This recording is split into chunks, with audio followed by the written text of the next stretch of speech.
ಎಲ್ರಿಗೂ ನಮಸ್ಕಾರ. ಚೆನ್ನಾಗಿದ್ದೀರಾ? ಮೊದಲು ಝೀಬ್ರಾ ಬಗ್ಗೆ ಮಾತಾಡ್ಬಿಡ್ತೀನಿ. ಕೆಪಾಸಿಟಿ ಅಂದರೆ ಏನು ಅಂತ ಈ ಸಿನಿಮಾ ನೋಡಿದ್ಮೇಲೆ ನಿಮಗೆ ಗೊತ್ತಾಗುತ್ತೆ. ನಮ್ಮ ಫ್ರೆಂಡು ಬ್ರದರ್ ಸತ್ಯದೇವ್ಗೆ ಒಂದು ಥ್ಯಾಂಕ್ಸ್ ಹೇಳ್ತೀನಿ. ಈ ಸಿನಿಮಾಗೆ ನನಗೆ ಕಾಲ್ ಮಾಡಿದ್ದು ಸತ್ಯ. ನನಗೆ ನಾಗಶೇಖರ್ ಅವರು ಒಂದು ಸರಿ ಫೋನಲ್ಲಿ ಮಾತಾಡ್ಸಿದ್ರು ಅಷ್ಟೇ. ಇಲ್ಲಿ ನಿಮ್ಮ ಥರನೇ ಒಬ್ಬರು ಆ್ಯಕ್ಟ್ರ್ ಇದ್ದಾರೆ, ನಿಮ್ಮ ಥರನೇ ಒಂದು ಜರ್ನಿ ಇದೆ, ಒಂದು ಹಾಯ್ ಹೇಳಿ ಅಂಥೇಳಿ. ಅದಾಗ ಸ್ವಲ್ಪ ದಿನಕ್ಕೆ ಸತ್ಯ ಕಾಲ್ ಮಾಡಿದ್ದು ನನಗೆ. ಒಂದು ಒಳ್ಳೆ ಕತೆ ಇದೆ, ದನ ಕೇಳು, ನಿಂಗೆ ಇಷ್ಟ ಆದರೆ ಮಾಡು ಅಂತ. ನನಗೆ ಕತೆ ಕೇಳಿ ಭಾಳ ಇಷ್ಟ ಆಯಿತು. ಅದಾದಮೇಲೆ ಸೆಟ್ಗೆ ಹೋದಾಗ ನಾನು ಸತ್ಯನ ಫಸ್ಟ್ ಟೈಮ್ ಮೀಟ್ ಮಾಡಿದ್ದು. ಮೊದಲನೇ ಸರಿನೇ ಒಂದು ಭೇಟಿಲಿ ಕನೆಕ್ಟ್ ಆಗ್ತಾರಲ್ಲ, ಆ ಥರದ್ದೊಂದು ಜೀವ. ವೆರಿ ಸಿಂಪಲ್, ಆರ್ಗ್ಯಾನಿಕ್, ತುಂಬ ಹಂಬಲ್ ಆಗಿ ತನ್ನ ಕೆಲಸಕ್ಕೆ ತುಂಬ ಶ್ರದ್ಧೆಯಿಂದ ನ್ಯಾಯ ಸಲ್ಲಿಸುವಂಥ ಒಬ್ಬರು ಆ್ಯಕ್ಟ್ರ್ ಅಂತ ಅನ್ನಿಸ್ತು, ಒಬ್ಬ ಒಳ್ಳೆ ಮನುಷ್ಯ ಅಂತ ಅನ್ನಿಸ್ತು. ಅಲ್ಲಿಂದ ಕನೆಕ್ಟ್ ಆಗಿದ್ದು, ಅಲ್ಲಿಂದ ಈ ಸಿನಿಮಾ ಜರ್ನಿ ಶುರುವಾಗಿದ್ದು. ಈ ಸಿನಿಮಾ ನಿಮಗೆ ದುಡ್ಡು ಯಾರ್ಯಾರಿಗೆಲ್ಲ ಇಷ್ಟ ಅವರೆಲ್ಲರೂ ಈ ಸಿನಿಮಾ ನೋಡಲೇಬೇಕು. ಅವ್ರೆಲ್ರಿಗೂ ಈ ಸಿನಿಮಾ ಕನೆಕ್ಟ್ ಆಗುತ್ತೆ. ಝೀಬ್ರಾ ಅಂತೇಳಿ ಮೆಟಾಫರಿಕಲ್ ಆಗಿ ಇಟ್ಟಿದ್ದಾರೆ, ಬ್ಲ್ಯಾಕು ವೈಟ್ ಅಂತೇಳಿ. ಒಂದು ಸಿಸ್ಟಮ್ ರನ್ ಆಗೋಕ್ಕೆ ಬ್ಲ್ಯಾಕ್ ಆ್ಯಂಡ್ ವೈಟ್ ಎರಡೂ ಬೇಕು. ಈಶ್ವರ್ ಕಾರ್ತಿಕ್ ತುಂಬ ಇಂಟೆಲಿಜೆಂಟ್ ರೈಟಿಂಗ್ ಮಾಡಿದ್ದಾರೆ, ತುಂಬ ಚೆನ್ನಾಗಿ ಸಿನಿಮಾನ ಕಟ್ಟಿದ್ದಾರೆ. ಹಂಗೆ ರವಿ ಬಸ್ರವ್ರು ಅದಕ್ಕೆ ತಕ್ಕಂಗೆ ಅದ್ಭುತವಾದ ಮ್ಯೂಸಿಕ್ ಮಾಡಿದ್ದಾರೆ. ನಿರ್ಮಾಪಕರು ಅಷ್ಟೇ ಪ್ಯಾಷನೇಟಾಗಿ ಸಿನಿಮಾಗೆ ಹಣ ಹೂಡಿದ್ದಾರೆ. ಆ್ಯಂಡ್ ಎಲ್ಲ ಭಾಷೆಯಲ್ಲೂ ರಿಲೀಸ್ ಮಾಡ್ತಾ ಇದ್ದಾರೆ.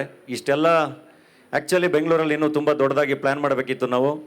ಈ ಅಂದರೆ ಅವ್ರಿಗೂ ಎಲ್ಲರಿಗೂ ಹೊಸದು, ನಮಗೂ ಕೂಡ ಹೊಸದು. ಎಲ್ಲ ಭಾಷೆಯಲ್ಲೂ ಕೆಲಸಗಳಾಗ್ತಾಯಿದೆ. ಹಾಗಾಗಿ ಅದ್ರ ಮಧ್ಯಾಹ್ನ ಇಲ್ಲಿ ಇಷ್ಟು ಚೆನ್ನಾಗಿ ಪ್ಲ್ಯಾನ್ ಮಾಡಿರೋದಕ್ಕೆ ನಮ್ಮ ನಿರ್ಮಾಪಕರಿಗೆ, ನಮ್ಮ ಇಡೀ ಝೀಬ್ರಾ ತಂಡಕ್ಕೆ ಥ್ಯಾಂಕ್ಸ್ ಹೇಳ್ತೀನಿ. ಮಿಸ್ ಮಾಡಿದೆ ಸಿನಿಮಾ ನೋಡಲಿ. ಆಗಲೇ ಅಮೃತ ಅವ್ರು ತುಂಬ ಒಳ್ಳೆ ಮಾತು ಹೇಳಿಲ್ಲ. ಅಮೃತ, ನೀವು ಈ ಸಿನಿಮಾಗೆ ಎಕ್ಸ್ಪೆಕ್ಟೇಷನ್ಸ್ ಇಟ್ಕೊಬನ್ನಿ, ಅದನ್ನು ನಾವು ಪೂರೈಸ್ತೀವಿ ಅಂತ ಹೇಳಿ. ನೀವು ಎಷ್ಟು ಎಕ್ಸ್ಪೆಕ್ಟೇಷನ್ಸ್ ಇಟ್ಕೊಂಬಂದ್ರೂ ಆ ಸಿನಿಮಾ ಅದನ್ನು ಪೂರೈಸುತ್ತೆ ಪ್ರತಿಯೊಂದು ಹಂತದಲ್ಲೂ. ನಾಗಭೂಷಣ್ ಹೇಳ್ದಂಗೆ ನೀವು ಒಂದು ನಿಮಿಷ ಆ ಕಡೆ ಈ ಕಡೆ ತಲೆ ಆಡಿಸಿದ್ರೆ, ಒಂದು ನಿಮಿಷ ಫೋಕಸ್ ಕಳ್ಕೊಂಡ್ರೆ ಸಿನಿಮಾನ ಮತ್ತೆ ನೋಡಬೇಕಾಗುತ್ತೆ. ಅಷ್ಟು ಚೆನ್ನಾಗಿ ಲಿಂಕ್ಗಳಿದೆ. ಮಿಸ್ ಮಾಡ್ದಂಗೆ ಫೋಕಸ್ ಮಾಡಿ ಸಿನಿಮಾನ ನೋಡಿ.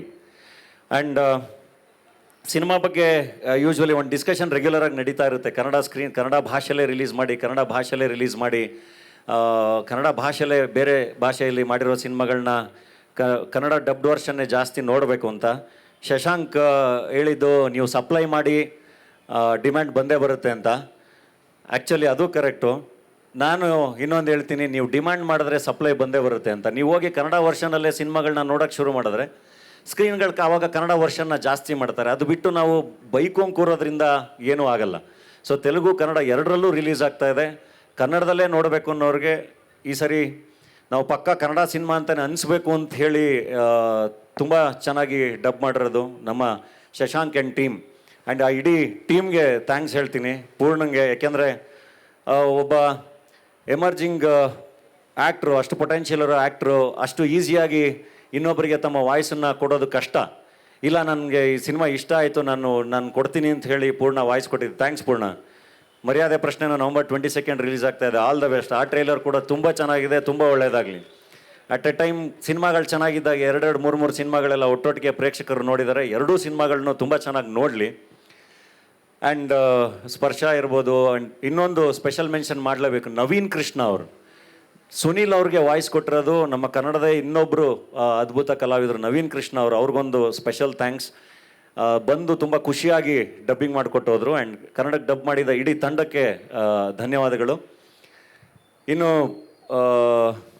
ನನ್ನ ಫ್ರೆಂಡ್ಸ್ ಬಗ್ಗೆ ಹೇಳಬೇಕು.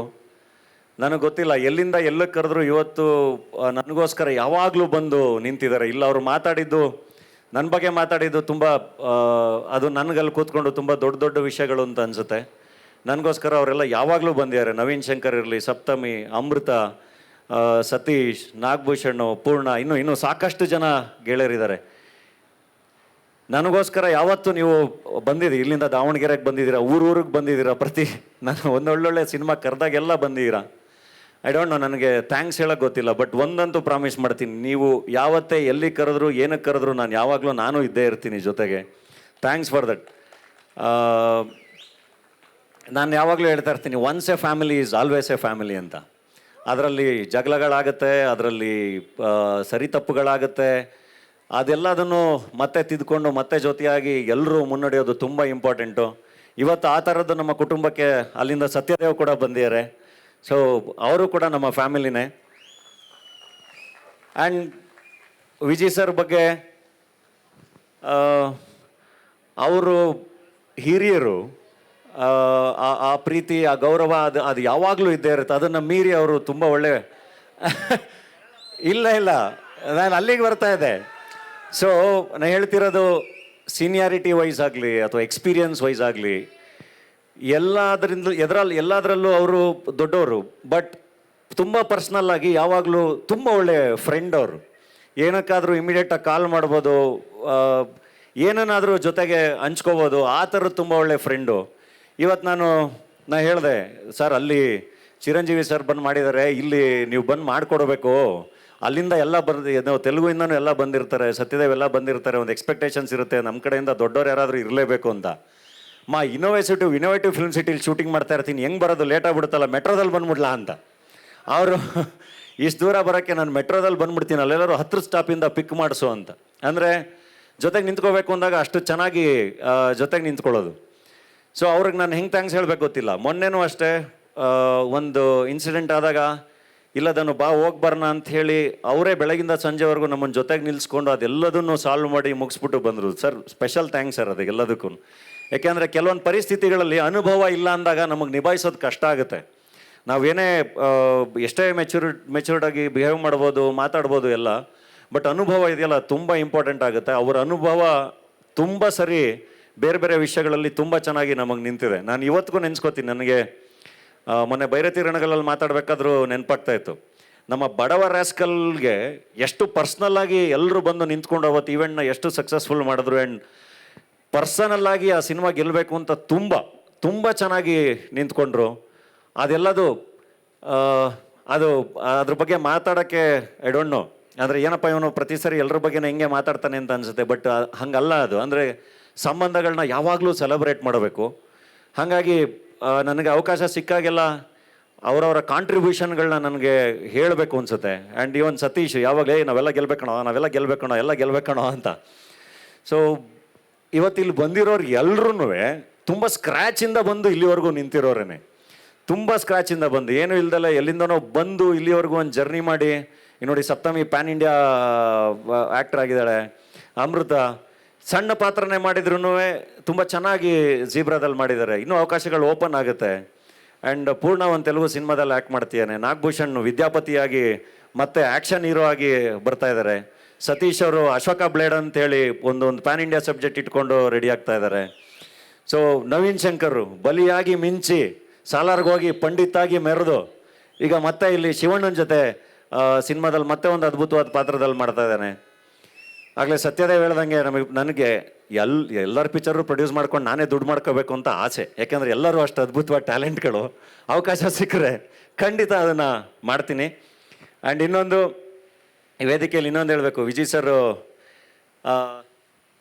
ಸಲಗ ನಾನು ನೋಡಿದ್ದೀನಿ. ಅಂದರೆ ಅವರ ಎಫರ್ಟು ಯಾವಾಗಲೂ ಹೇಳ್ತೀವಿ ಗೊತ್ತಾ, ಒಂದು ಸರಿ ಹಿಂಗೆ ಬಿದ್ದಾಗ ಎಷ್ಟು ಜೋರಾಗಿ ಬೌನ್ಸ್ ಬ್ಯಾಕ್ ಆಗ್ತೀವಿ ಅನ್ನೋದು ಯಾವಾಗಲೂ ತುಂಬ ಇಂಪಾರ್ಟೆಂಟು. ನಾನು ಸಲಗಾದಲ್ಲಿ ಆ ಹಸುವು ಆ ಡ್ರೈವ್ನೆಲ್ಲ ಮತ್ತೆ ನೋಡಿದ್ದೀನಿ. ಅಂದರೆ ಮೋಸ್ಟ್ಲಿ ಅವರು ದುನಿಯಾಗೆ ಹೆಂಗೆ ಕೆಲಸ ಮಾಡಿದ್ರೋ ಅದೇ ಹಸುವಿಂದ ಅವ್ರು ಸಲಗ ಕೆಲಸ ಮಾಡಿದರು, ನಿರ್ದೇಶಕ ಆಗಿ, ನಟ ಆಗಿ ಎಲ್ಲ. ಅದಕ್ಕೆ ಅಷ್ಟು ದೊಡ್ಡ ಸಕ್ಸಸ್ ಸಿಕ್ಕಿದ್ದು. ಆ್ಯಂಡ್ ಸಲಗ ಸಕ್ಸಸ್ ಸಿಕ್ತಿದ್ದಂಗೆ ಮತ್ತೆ ಭೀಮಾ ಒಂದನೇದು ಮಾಡಿದ್ದಾರೆ, ಎರಡನೇದು ಹೆಂಗೆ ಮಾಡ್ತಾರೆ ನೋಡೋಣ. ಮೊದಲನೇದು ಮಾಡ್ಬೇಕಾದ್ರೆ ಒಂದು ಪ್ರಶ್ನೆ ಇರುತ್ತೆ, ಎರಡನೇದಕ್ಕೂ ಸೇಮ್ ಪ್ರಶ್ನೆ. ಒಂದನೇದು ಮಾಡೋರು ಎರಡನೇದು ಹೆಂಗೆ ಮಾಡ್ತಾರೆ ಮಾಡಿಬಿಡ್ತಾರೆ ಅಂತ. ಮತ್ತೆ ಭೀಮಾದಲ್ಲಿ ಆನ್ಸರ್ ಸಿಕ್ಕಿದೆ. ಅಂದರೆ ಇಟ್ಸ್ ಓಕೆ, ಸೋಲೋದು ಓಕೆ, ಕಳೆದೋಗೋದು ಓಕೆ, ಅದೆಲ್ಲ ಆಗ್ತಾನೆ ಇರುತ್ತೆ ಜೀವನದಲ್ಲಿ. ಎಲ್ಲದೂ ಆಗ್ತಾ ಇರುತ್ತೆ, ತಪ್ಪುಗಳಾಗುತ್ತೆ, ಎಲ್ಲದೂ ಆಗ್ತಾ ಇರುತ್ತೆ. ಬಟ್ ವಾಪಸ್ ಹೆಂಗೆ ಎದ್ದು ಬರಬೇಕು ಅನ್ನೋದಕ್ಕೆ you should always take is example. ಅಂದರೆ ನಿರ್ದೇಶಕರಾಗಿಯೂ ಎದ್ದು ಬರೋದಿದೆಯಲ್ಲ, ಅದು ತುಂಬ ಕಷ್ಟ. ಅದು ನಾವು ನಿರ್ಮಾಪಕರಾಗಿ ಎದ್ದು ಬರೋದು. ಈಗ ನೆಕ್ಸ್ಟ್ ಟೈಮು ಮತ್ತೆ ನನಗೇನಾರು ಅವಶ್ಯಕತೆ ಬಿದ್ದರೆ ಸರ್ ನಿರ್ದೇಶಕ ಆಗಿ ಎದ್ದು ಬರ್ತೀನಿ.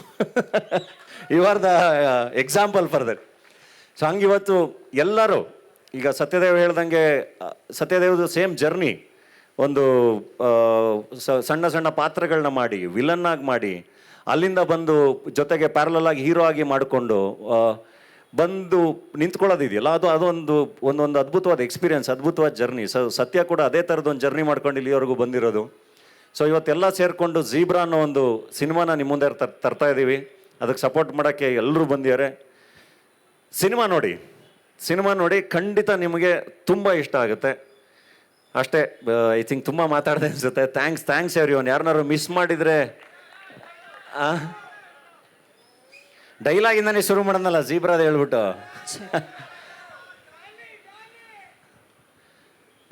ಜೀಬ್ರಾದ ಇನ್ನೊಂದಿದೆ. ನಿನಗೆ ಒಂದು ಮಾತು ಹೇಳ್ತೀನಿ ಸೂರ್ಯ, ನಿನಗೆ ವಾರ್ನಿಂಗ್ ಕೊಡೋ ಕೆಪಾಸಿಟಿ ಇರೋರಿಗೆ ಸಜೆಷನ್ಸ್ ಕೊಡಬಾರ್ದು ಅಂತ.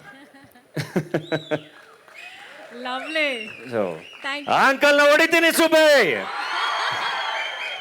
Thank you.